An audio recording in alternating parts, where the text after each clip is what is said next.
Hey Kipsters. Today, or yesterday, depending on when you're watching this, took a lot of grit, and it took a lot of effort, and we both learned, and we came out swinging, but I feel like we're not where we need to be yet. So I'm doing a second video on this to try to take another stab at it, because that's just what we do. We don't give up, we keep on trying.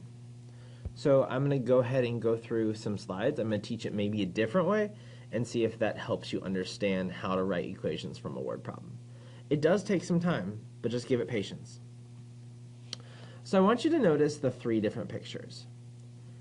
Most equations that are linear fall into these three categories. So, for instance, the first one, there's a giant leap, and then there's several small leaps. In the second one, there are several small leaps, and in the third one, there's one giant leap. If I was to write the equation y is equal to 5x plus 10, I would say that this is what 10 is. It is called a constant. It only happens one time. And the 5x is dependent on whatever you want x to be. Sometimes it's 7 times 5. Sometimes it's 8 times 5. But 5 has to be multiplied by something. So that's why there's a dotted line at the end of this. So this represents 5. But we don't know how many times we have to write this. So that's why it's a mystery. So we'll say that this up here represents times n. We don't know how many times we're going to multiply n, but it's dependent on something. All right? Right here on the second one, we would say that this story is all about just the constant rate of change. So this is 5, 5, 5. And it just depends on whatever we want x to be. All right? On the last example, we just have a constant. That means one giant leap. Nothing else really happened. It doesn't depend on anything.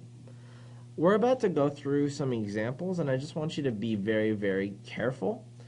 Here are some steps that I want you to think about. The first step is, what variable, the letter, is the question really asking for? If you go to the question and you figure out what is the question asking for, you will figure out what the variable is at the beginning. That is our y equals. We're trying to figure out what that variable is.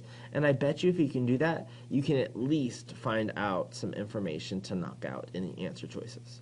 The second thing is, what is the constant rate of change? The other thing you can ask yourself, is there something that is happening over and over and over again? Or is there a ratio rate? If you answered yes, identify what the thing is that's repeating, and then put that by your variable. So that's what mx plus b is for. So if it constantly changes, you just figured out what your slope was. All right. I want you to,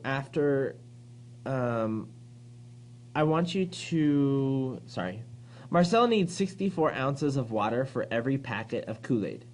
He also needs 30 ounces of water to make ice cubes. Write an equation that shows how many ounces Z are needed for a certain amount of Kool-Aid, K, packets. All right, the first thing I said is that we need to identify what the question is asking. So it says, write an equation that shows how many ounces. How many ounces? So I know that Z is going to be my initial letter. So that means C is not right, and D is not right. So now I have to debate between, does 64 go with the K? Does 64 constantly change? Or does 30 constantly change? Which is my second question. Well, Marcel needs 64 ounces of water for every packet of Kool-Aid. And he also needs 30 ounces of water to make ice cubes. Which one of those is constantly changing? Is it the 64 ounces?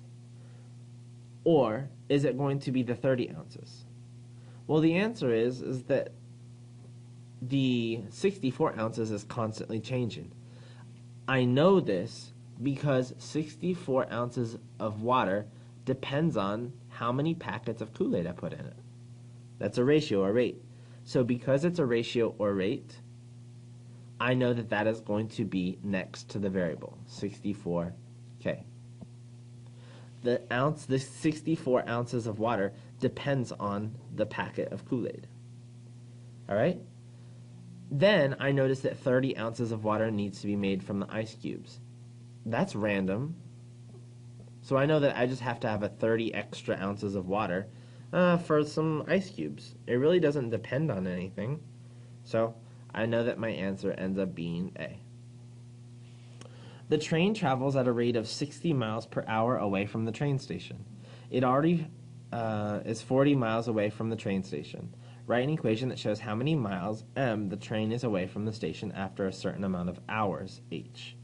First step is, what is the question asking us? It says write an equation that shows how many miles. So I know we're going to have a question that has miles. So I know it's not C, and I know it's not D. So now I have to figure out which one is my constant rate of change. What is the one that's changing all the time? Which one's going to go over and over again? The train travels at a rate of 60 miles per hour away from the train station, or it is already 40 miles away from the train station. Well, something that's constantly happening is that it will travel 60 miles per hour. So I know that the 60 miles depends on how many hours it away. 60 miles depends on the hours. And then there's a random 40 miles that it's already 40 miles away. So I'm going to select B as my answer. All right. I've also left open Socrative, and what I want you to do is I want you to spend some time on Socrative if you feel like you need extra practice. There are 16 problems that you could practice. Even if you wanted to skip some, that's fine, as long as you treated this as a practice opportunity. All right. Good luck on that. Okay, question number 1. 1, 2, 3. Question 2. 1, 2, 3. Question 3. 1, 2, 3. Question 4. 1, 2, 3. Good luck. Thank you for working so hard on this.